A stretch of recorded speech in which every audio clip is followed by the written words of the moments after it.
Hi, this is Rafe and I am presenting my lab project titled Automating Flight Booking Application. So let's get started. First of all, I would like to give a short overview of my project. The system Automating Flight Booking Application automates the flight searching and flight booking process in a flight booking web application, cleartrip.com. The system also maintains test logs and captures screenshots of error messages during execution of tests. The system's goal is achieved using Selenium WebDriver in Python programming language. There are three modules in this project, which are search flights, book flight, test logs and error screenshots. So as I have created this project using Selenium WebDriver in Python, so let's have a look at the functioning of Selenium testing with Python and let's see how it works.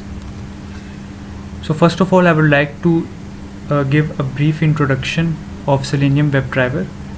Selenium WebDriver tool is used to automate web application testing to verify that it works as expected. It supports many browsers such as Firefox, Chrome, Internet Explorer and Safari. However, using the Selenium WebDriver, we can automate testing for web applications only. It supports different programming languages such as Python, C#, Java, Perl, PHP, Ruby, etc. for writing test scripts. Selenium WebDriver is platform independent since the same code can be used on different operating systems like Microsoft Windows, Apple OS and Linux. It is one of the components of the Selenium family, which also includes Selenium IDE, Selenium Client API, Selenium Remote Control and Selenium Grid. It has different location strategies as well, such as ID, name, link text, partial link text, class name, CSS selector and XPath. I will explain them in detail as we move on. It also supports dynamic web pages like Ajax, where elements of the web page may change without the page itself being reloaded. By using different jar files, we can also test API, test database test, etc. using Selenium WebDriver. So that's it for the introduction. Now we have certain prerequisites for using Selenium WebDriver in Python.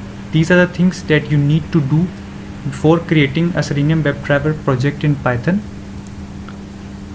So firstly, you have to install browser's WebDriver. Choose a Selenium supported browser and install WebDriver for that browser. So if you are using Chrome browser, then you can download WebDriver for Chrome from the following link. Let's visit this link and I will show you how you can download.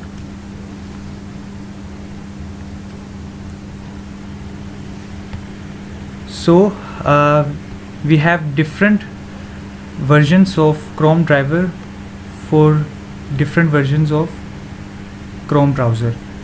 Like if you have version 92, then you will install this version of Chrome driver.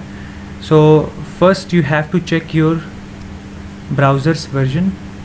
So for checking the Chrome's browser's version, then you have to go to help and then about Google Chrome, and here you will have it. This is your version of Chrome. You can find it here, and then you have to look for your version here. Like I have version 91, so I will download this one. So match your version and then download for specific Chrome version. So now let's get back to the prerequisites. So the second thing you need to do is you need to install Selenium WebDriver. You can install Selenium WebDriver for Python using the following simple command in Python console. The command is pip install Selenium. This will install the latest version of Selenium WebDriver for Python. So let's see how to do it. So I'm using IntelliJ IDE for this Python project, and I have Python console here. So I will just type pip install Selenium and press enter. So as I have already done this, so that's how you do it. You just have to write this script, and then you will have the Selenium WebDriver installed for your Python project.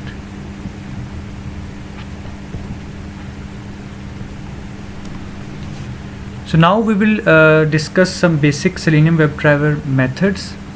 So I have used them in my project as well, and if you understand how to use them, then you will be able to create Selenium WebDriver projects in Python quite easily. So the first method is for initializing Chrome driver. So firstly, import WebDriver class from docs and create an object based on different web browser and capabilities. After this, one can use this object to perform all the operations of WebDriver. For example, if I am using the Chrome browser, so I can use WebDriver.chrome method, as you can see. So first we have to import WebDriver from Selenium, and then you will call this method WebDriver.chrome, and you will give a path which is executable path, and it is the path where you have your browser's WebDriver executable file. And the next thing is opening a web page in the browser. You can open a web page in the browser using driver.get method. As you can see, you just have to call driver.get and then give URL of the web page in the argument.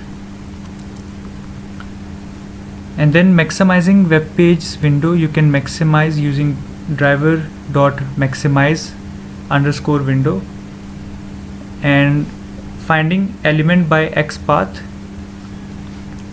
You can find element by XPath, and you have to call driver.findElement by XPath, and then you have to give the XPath of the element, which you can find using inspect element feature in browser, and then you have to store it in a variable. So let's see how you can find the XPath using inspect element. So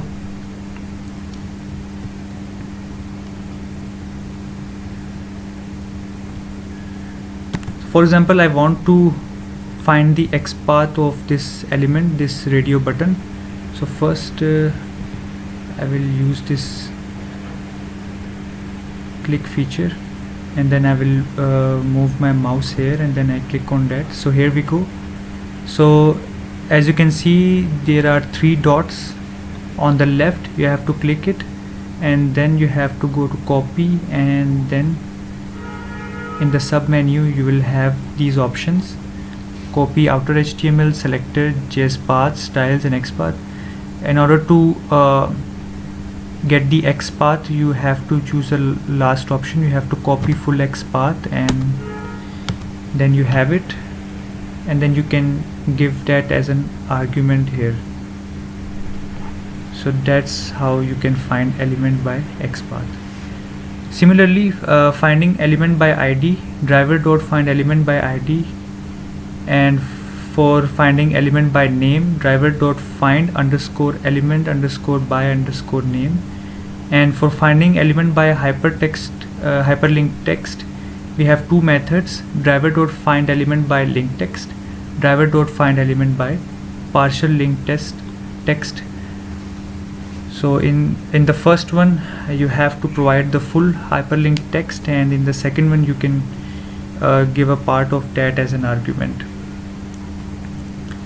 So similarly, driver.findElement by tag name, you can also do it by using tag name.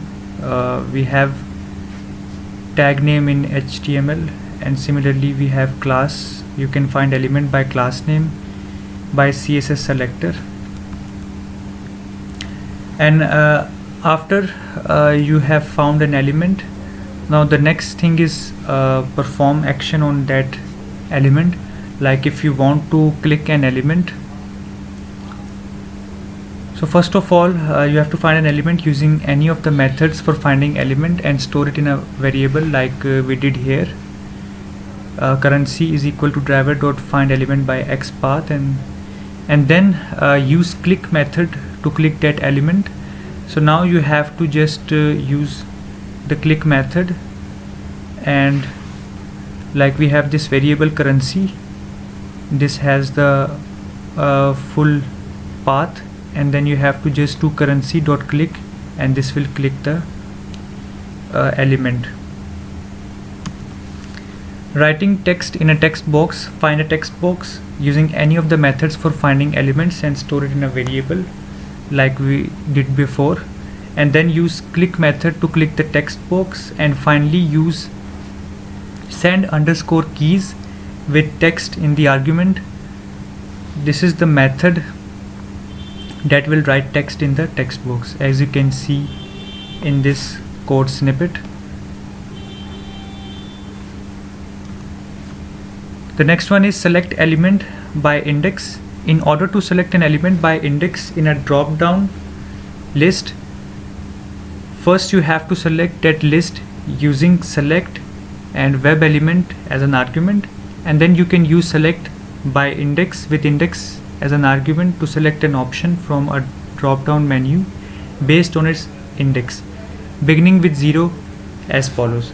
So first of all, you have to import select from selenium.webdriver.support.select, and then you have to find element, and then if the element here is a drop down list, so first you will need to select that drop down list, and then from that list you can select a particular element of that list by using select by index.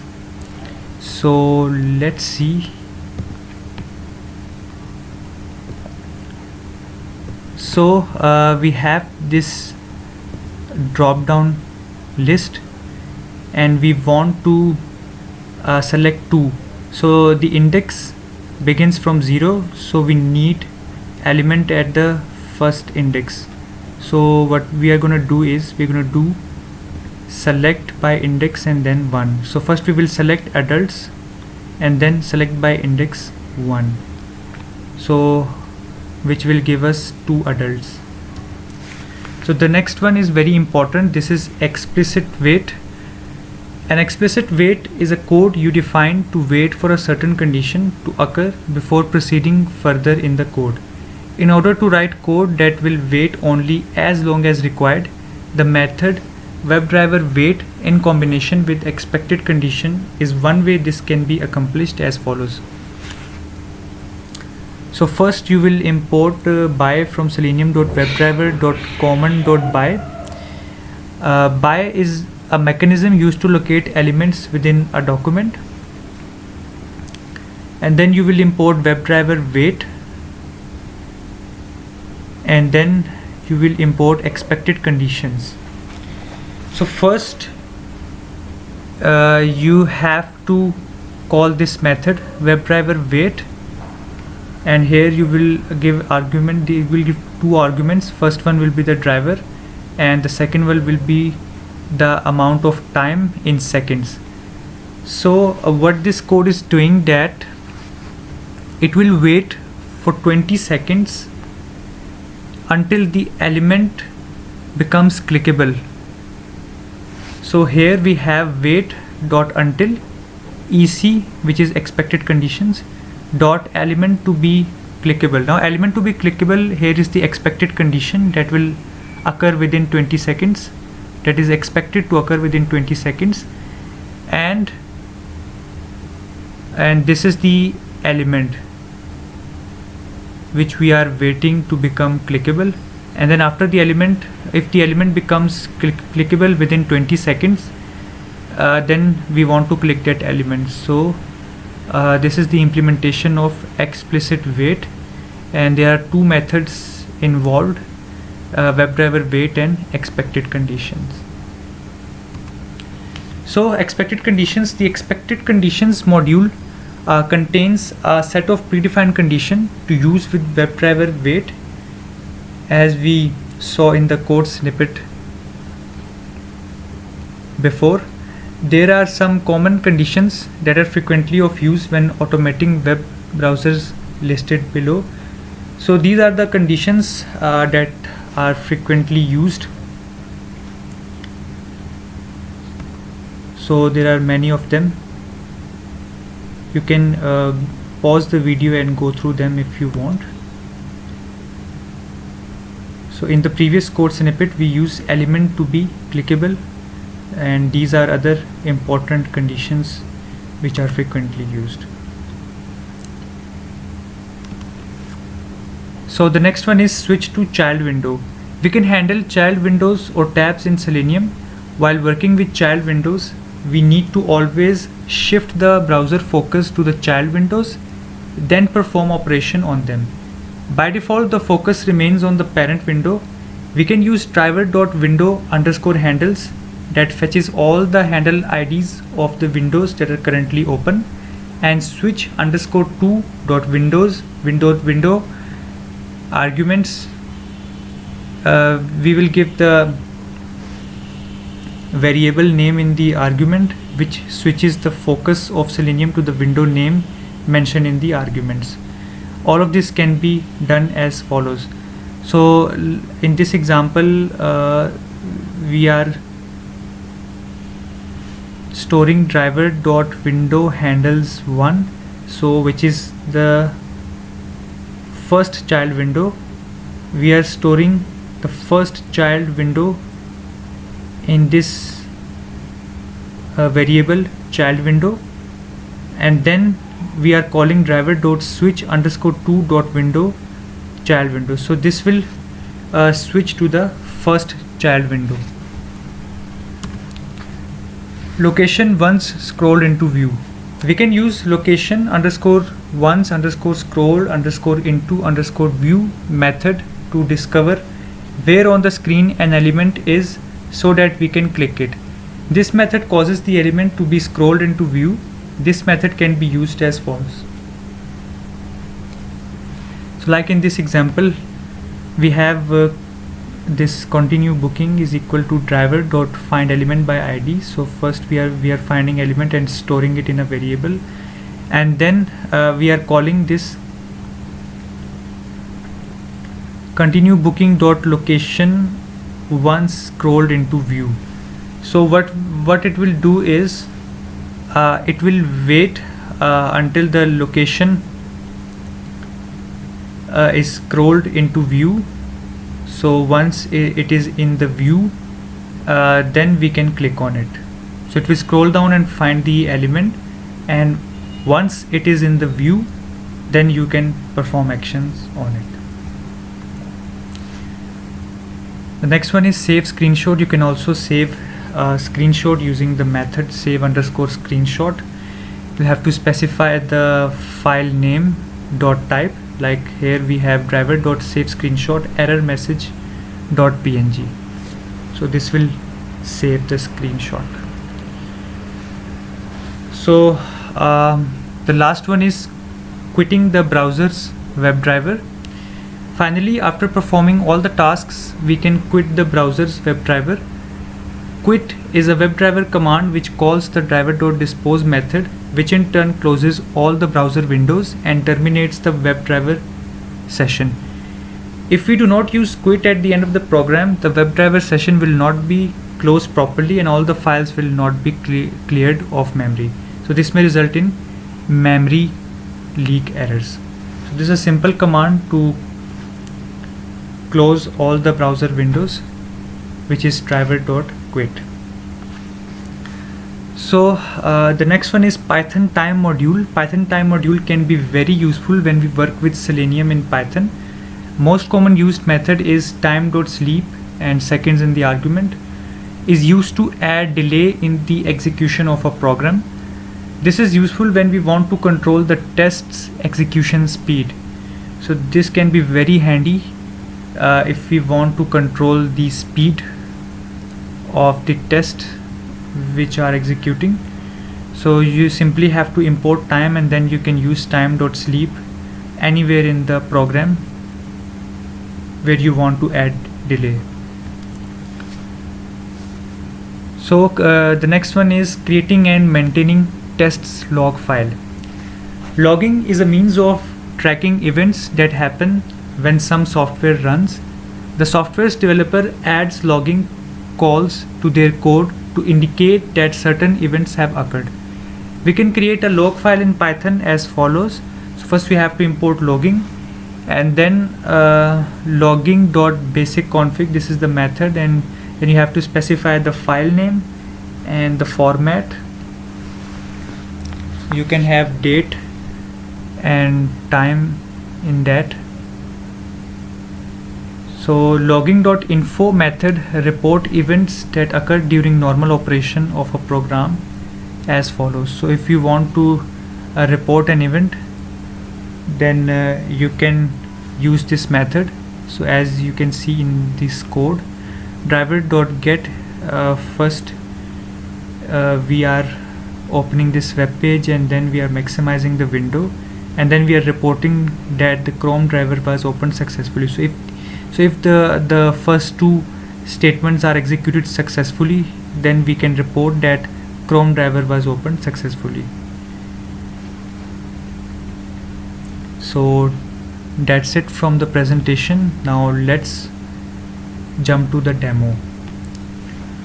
So now I'm going to run this project. This is my project, and this is my main.py Python file, and I have already explained everything, all the methods that I have used in this code. So first we are initializing the Chrome driver, then we are opening the web page, and then we are doing operations on the different elements, round trip, and then source location to drop off location, and then departure date, return date, and certain elements which are involved in the web page. And then we are scrolling to child window, and we are saving the screenshot, and then finally we are quitting the driver. So let's execute this.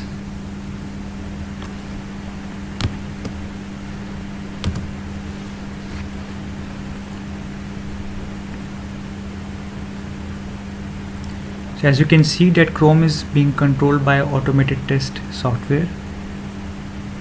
So first it will maximize the web page, and then it is setting the trip type, which is round trip, and then the source location is Islamabad, and the destination is San Francisco. So first it will scroll into the view, and then it will click on it, and departure is on 15 July and return on 10th of August, and we are going with 2 adults and 3 children. And in more options we are choosing the class of travel as premium economy, and then we will search for flights.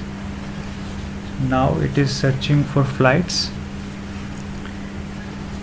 Here we will wait for 20 seconds so that the browser can get results for us. And here we go, we have results. So we have 2 stops in our way, and we are departing from San Francisco in early morning, and then we are changing currency from Indian rupee to US dollars, and finally we are booking a flight. And then it will take us to the child window.